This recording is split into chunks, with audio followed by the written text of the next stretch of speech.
आज मु गोटे रेसिपी नहीं कि आसी जाइए। आज रेसिपी हूँ चिकेन कषा। मु केमती बनई आसतु ताले देखा।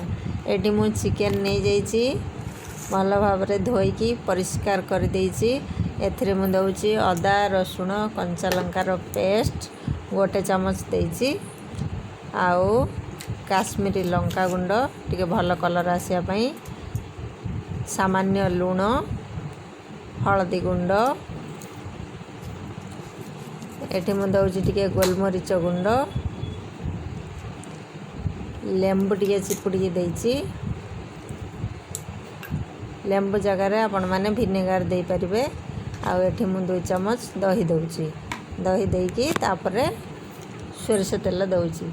तेल देकी भल भाव रे टिके गोळे देबाकू पड़िबो।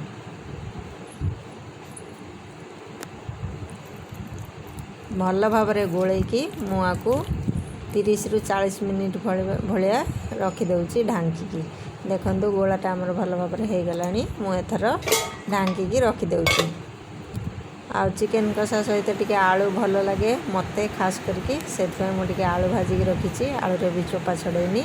एठी मु गोटा गरम मसला नहीं पियाज टिके चुना चुना करी काटिकी रखी।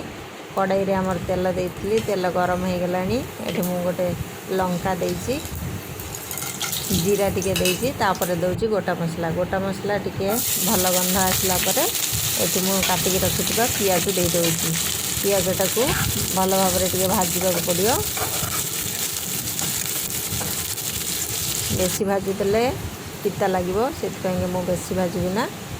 हल्का खाली टिके कलर पड़े आसले हो जिवो। एठी देखि पारथिबे पूरा भल कलर पड़े आसलानी। आ एठी मु दउछि अदा रसुण कंचा लंकार पेस्ट। एठी मु 3 चम्मच पेस्ट देइछि। मु जति चिकेन करिछि से अनुसार मसला दउछि। आपण माने जो हिसाब रे चिकेन करिवे से हिसाब रे मसला देबे।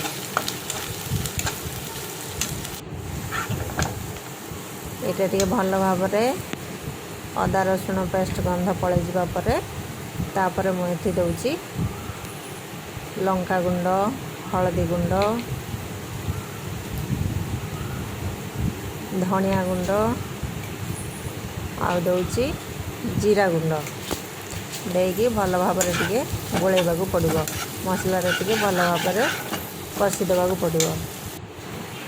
एठी मसला हमर हे आसलानी। तापर मु गोटे टमाटो ग्राइंडिंग करी रखिथिली। एठी टमाटोटा दे दउछि। टमाटो देकी भल भाव रे टिके मसला सहित कसीबा को पड़िबो टमाटो गंधाटा जीवा पर्यंत। एठी मु पानी जमा यूज करिनी। एठी तेलरा टिके भल भाव रे फुटी आसलानी ऊपर उठी आसलानी।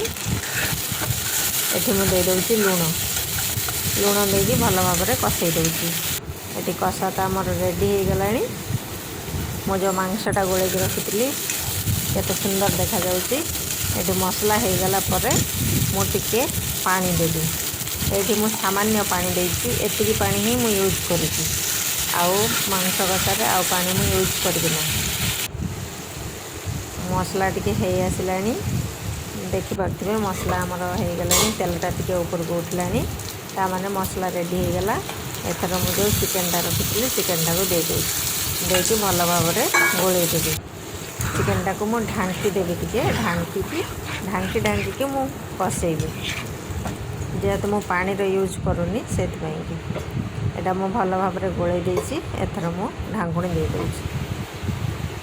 देखि पारथिबे केते सुंदर कलर देखा जाउछि।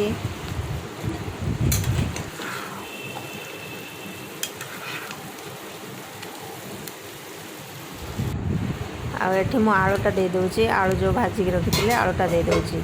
चिकेन सिझिबा सहित आलूटा सिझि जिवो।